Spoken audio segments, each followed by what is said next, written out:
Let's say I am visiting your website for the first time, and on your homepage, I happen to see that you're offering a free PDF to help me with an immediate problem I have.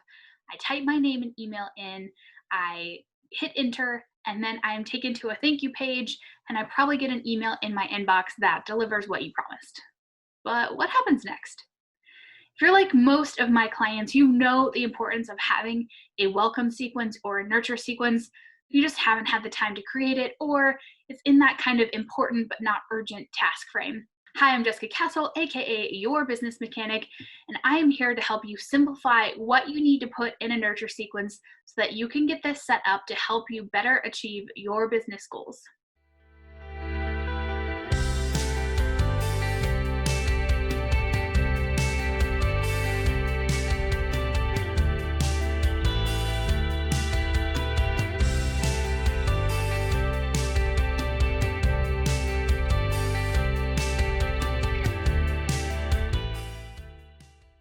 You may have heard the term funnel. You may have heard the term welcome sequence, nurture sequence, tripwire sequence, email sequence, automated email sequence.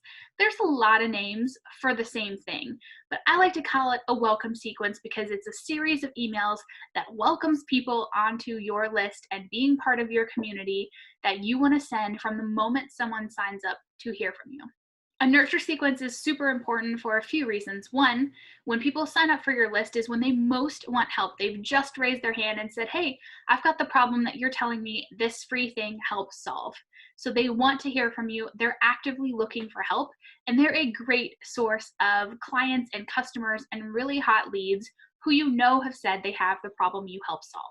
It's important to also let them get to know you or your company, your personality, your brand. It's important that you continue to deliver content so you become a valued and trusted expert in their network.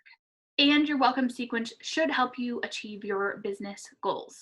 So now that I've reaffirmed that this is indeed something you need and to pay attention to in your business, and I've got you a little bit motivated to do it, let's talk about what it should be doing. So number one, it should be definitely delivering the freebie or the PDF or the resource or the video content, whatever it is that you promised when you opted in. In some cases, people have, sign up for our newsletter or sign up for our latest podcast episodes to be emailed to you, and that's okay. But 9 times out of 10, you're going to want to incentivize people signing up for your list with some type of freebie in gift. So yes, the very first email should make sure you deliver on that promise. The second email in the sequence should remind them that they downloaded this thing. So usually it's sent the very next day and says, hey, did you check it out yet? Because we all have downloaded free resources and then never opened our downloads folder and checked it out. So you want to tease a piece of the content. If you're a health coach, maybe you gave some recipes. You could be like, did you check out my favorite strawberry smoothie recipe on page 3? Maybe if you are giving them a checklist, you're like, don't forget step number 3 on page 4. These type of things that entice them to be like, oh yeah, I did want that. Let me go check that now. I can't wait to see their favorite recipe. The third email in your sequence should deliver more proven content. So send them to your best podcast episode, your most downloaded video, your best blog post, or in some cases, it should be the best piece of content that's also related. So again, going back to the smoothie example, what would be another great recipe or a breakfast idea? Or since you did smoothies, maybe give them a dinner recipe, something that helps the conversation keep going. But after these first 3 emails, each welcome sequence can go very different. And that is why you need to set up your welcome sequence based on how you work with people and how your business makes money. If you are a one-to-one service provider or a coach or a consultant, someone who books clients through either an application process or a free call, each email in your nurture sequence should allude to this. Maybe it's in the PS, maybe it's in the body copy, and the emails you'd want to send after are like your story of where you were and how you became this coach or expert. You'd want benefits and testimonials. You'd want to paint the picture of transformation. What if you are someone who does a couple live launches a year? You've got a couple group programs or some live trainings that you do from time to time. Your welcome sequence should get people onto the wait list for the next time your program opens. It should build desire in them to want to learn more and go deeper with you in the group coaching format. Or it could be that you actually want to do a tripwire product and you want to sell something right away to someone on your list. So there's a whole format that you can follow for that as well. For each of these 3 examples, I've got a free worksheet you can down below that has the exact type of emails you need to send and in what order that you can use as a handy dandy checklist, and will also then serve you if you're one-to-one now, but you later scale your business, or you're at group coaching programs now and you want to build an evergreen funnel.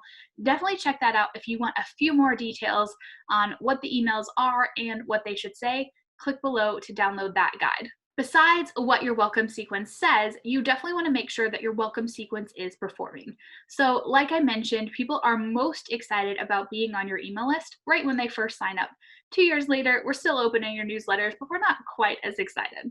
So, in your welcome sequence, you should be tracking the stats of opens and clicks, and they should be very high, like 50%, especially on the very first email.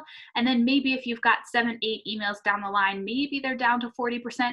But you want them much, much higher than your regular newsletter list. And this is great news because as they do mature onto your email list, you should actually see your newsletter open rates start to go up when this welcome sequence engages them and makes them raving fans who want to continue opening your newsletters even after this set sequence is done.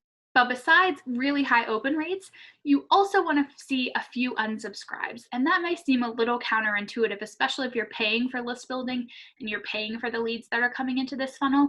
But we do want some love you or hate you emails and language. If you're someone who curses, cursing needs to be in your welcome sequence, so I know right away that I'm in or I'm out. Again, your welcome sequence is really the point of contact to be your most polarizing self, so that the open rates are high for the people who are loving it and they stay on your newsletter list, and the people who aren't a right fit to be in your community and on your list go during the welcome sequence, because then it's not like they're marking every newsletter and from then on out as spam or offensive. You really want to work those kinks out before they're getting on the same list as your massive broadcasts when you send your newsletter, because those spam reports then affect it getting into everyone's inbox as opposed to the one-off channels on their own. So that being said, I hope that this video has helped you recommit to building a great welcome sequence, helped you clarify what needs to go inside. And again, if you want exact emails, you can click below to download that,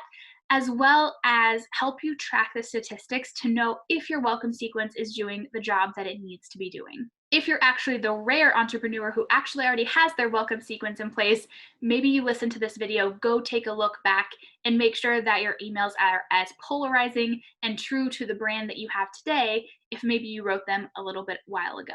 Otherwise, I hope that this video has been helpful to you. Please leave any comments below or questions you have about your particular welcome sequence and what would be right for you. And I look forward to giving you another tune-up for your business next week.